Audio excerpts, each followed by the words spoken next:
Hi, what's going on, guys? I'm just going to show you my rare game shelf. I mean, you guys have seen all the games before, but I used to have model cars on this shelf, but I decided the games would look better on it, just to display some of my more rare games. So I'm just going to show you guys how I set it up. For now, until I get some more pieces. I'll have to reorganize it when I get more pieces for my rare collection, but I'm going to show you guys. We've got my 2 cartridges for Fire and Ice with my box. The manual's in there also. On the first shelf, then you go down a shelf. You've got my DuckTales 2, my Peekaboo Poker, and my Bubble Bobble Part 2.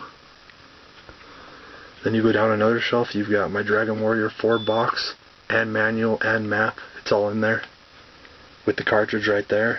And then my Dragon Warrior 3 cartridge. Then coming down the shelf, you've got Super Mario RPG for the Super Nintendo, and Chrono Trigger, which are my only 2 semi-rare Super Nintendo games. I really don't have too many rare pieces in my collection, but I figured this shelf that I've had for my model cars would display my pieces really well. So I cleaned it all up, I wiped it all down, let it dry, and then I put my games in it. So I think it displays them really nicely. So, and when I get more pieces to put in here, I'll have to reorganize, but I think it looks really good right now. But that's pretty much my rare pieces in my collection.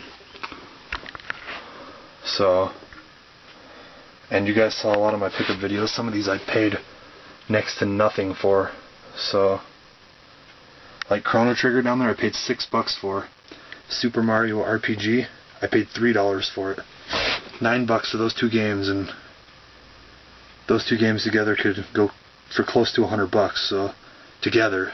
So, I mean, I find a lot of my games for next to nothing.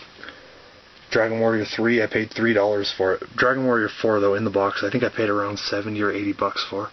I bought it off eBay, so I did pay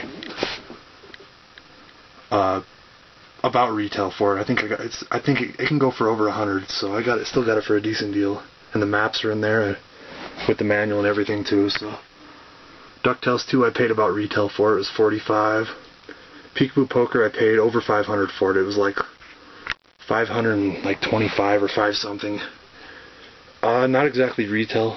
It can go for like $600 or $700. So, but it was still close. Bubble Bobble 2, I paid $23 for, and this game can go for over $100. So that was a good deal. And then the Fire and Ices, I paid $35 for this one right here with the box and the manual and the cartridge. That's just the box. There's the cartridge. And then I found this other cartridge in a lot of Craigslist for, it was $120, but it came with a bunch of stuff. You guys saw the video. So I got it pretty much for next to nothing. With all the stuff I got with it, it was dirt cheap. So I pick up a lot of my rare titles, guys, for next to nothing. And I've seen, like, don't get me wrong, I've seen way cooler rare game collections, but I figured it would be nice to display mine. So I finally cleaned up this shelf, and the light, it has a light in it, but it doesn't actually work. See, it has a bulb up there. It doesn't actually work, but I don't care. It provides good protection for my games. They're already in cases. All my games are in protector cases. Even the boxes are in protecting cases. But it adds a little bit more protection, and it adds a really cool display value to my rare games. Because I'll be honest, I don't really play these. I don't really play these ones too often. I'm afraid if I were to break it, or if I were to stick it in the machine and play it too much, and then all of a sudden it just didn't work or something, I'd be out of, a really hard to find title. So I don't really play these. If I'm going to play them, I'll just play them on an emulator. So, but thanks guys for watching. I just wanted to do a quick video of just my rare pieces and my new display, how I set them up. And hopefully in the next year I can add some more pieces to this rare shelf, my rare shelf. So, thanks for watching, guys. Bye.